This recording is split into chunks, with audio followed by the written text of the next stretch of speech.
Pwede na. So, itaob na natin siya. Tignan natin kung ano itsura. 1, 2, 3.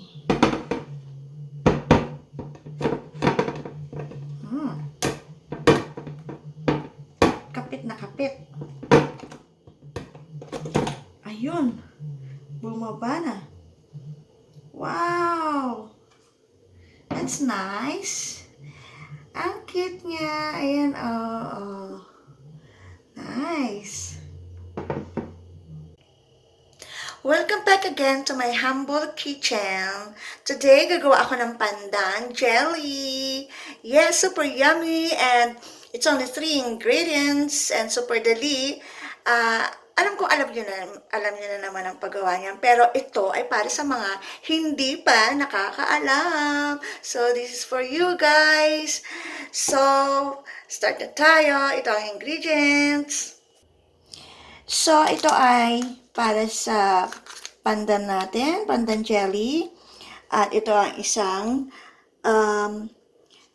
unflavored and condensed mix lang lalagay natin. So, dalawa yung iluluto nating jelly. At i-combine natin sila. So, yan lang po ang ating ingredients, mga darling. I'm not sponsoring any of this. I bought this. Binili ko po yan and hindi pa ako nag-sponsor. FYI. Okay, start na tayo. Mag-boil-boil. So guys, maglagay tayo ng 4 cups of water.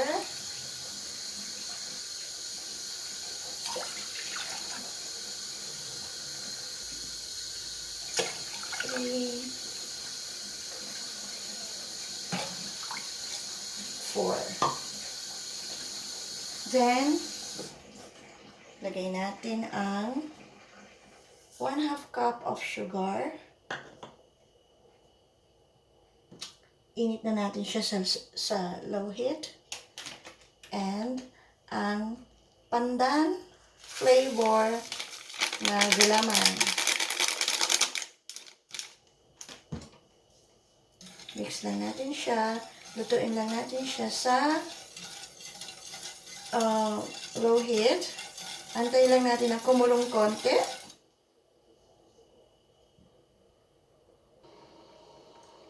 So, ayan na siya. Medyo kumulo na siya. Turn off na natin ang heat at isalin natin siya sa lalagyan.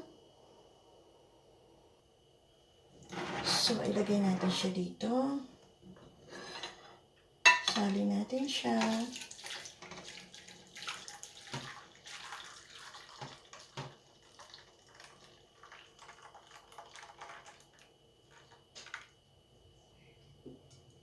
Then, palamigin lang natin.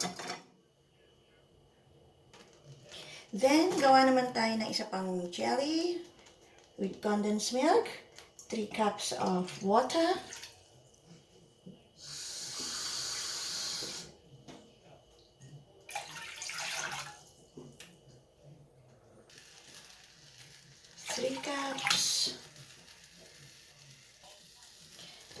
then 1 can of condensed milk.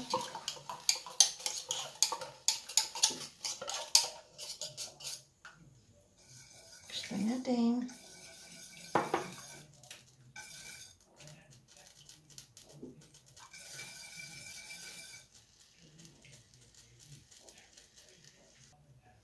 At syempre, non-flavor, Mr. Gulaman.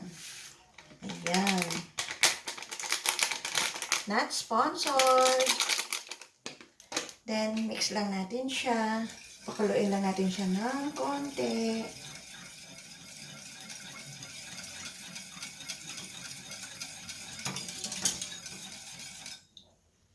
Total, nasa low heat naman siya. Habang nasa low heat na siya, hiwain natin ang pandan jelly. So, ayan guys. Buo na siya. Hiwain natin ngayon.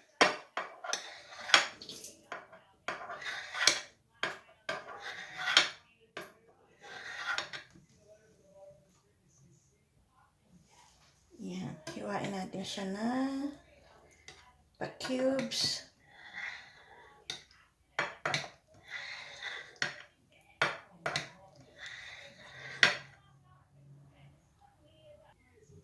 So, ayan guys, ilagay natin siya sa container. Ikalat lang natin siya. Ayan.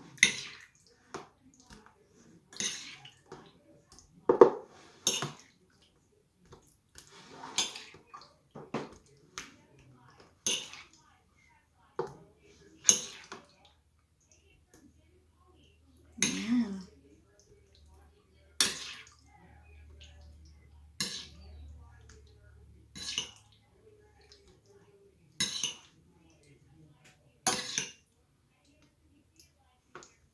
Ayan, okay na siya. Ngayon, yung matitira, pwede yung ilagay sa kahit anong lalagyan. Tulad ko, lalagyan ko siya dito sa mug. Yan, maliit lang. Or kahit anong tasa. Yan. Balik na tayo dun sa ating pinapakulo ang isa pang jelly, white jelly. So, ayan, pakulo na siya. Haluin lang natin. Pwede na siguro siya.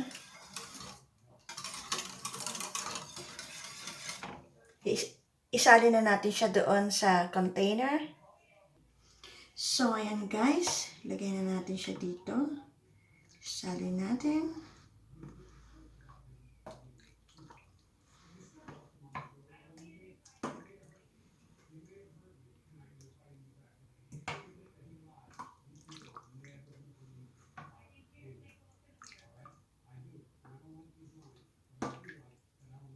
Yummy!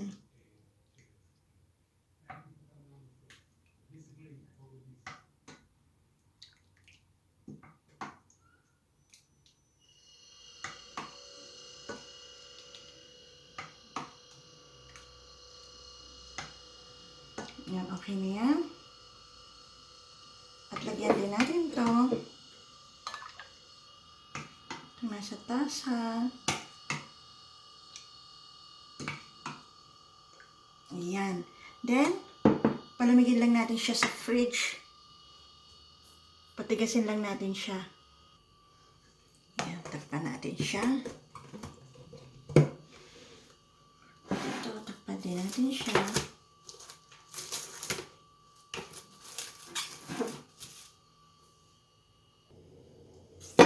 So, ayan guys. Tignan natin kung ano itsura niya.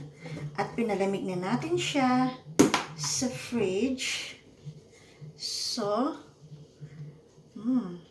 matigas-tigas na siya. Pwede na. So, itaob na natin siya. Tignan natin kung ano itsura.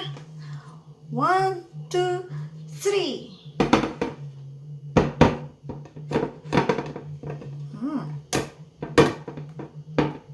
Kapit na kapit.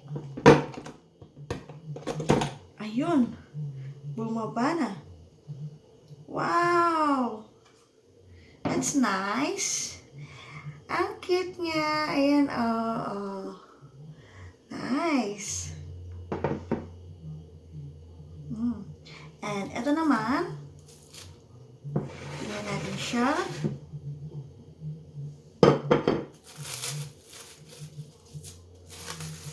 Ayan, yung nasa cup.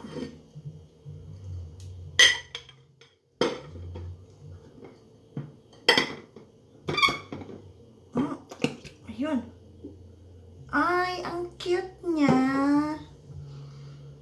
Ayan, ang cute-cute niya. Ang Pandan Jelly.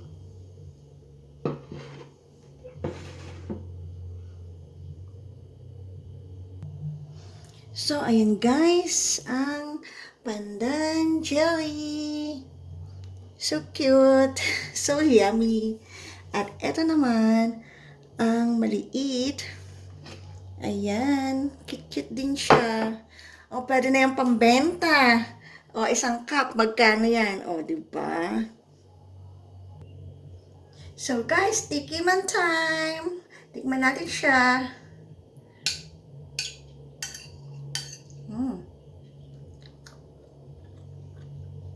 Sarap. Ang sarap.